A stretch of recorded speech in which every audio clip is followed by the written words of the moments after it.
இதுக்கு பாரு கீரை இதோட மண்டையை பிடிச்சி போச்சு. இதோ கரங்கி போயிட்டு பாரு. கிறங்கி போயிருக்கா? மண்டை உடஞ்சி போச்சு. மண்டை உடஞ்சி போச்சா?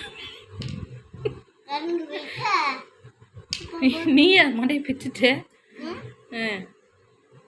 மண்டையா இருக்க இது மண்டையா இருக்கா? இந்த கண்ணு தெரியுதா?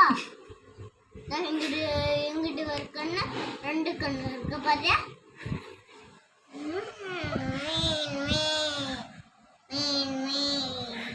இது என்னது? அது மீனா? என்ன மிதக்க மாட்டேங்கி? நீந்த மாட்டேங்குது? என்னாச்சு? ஏய் மீன் என்ன ஓட மாட்டேங்கி?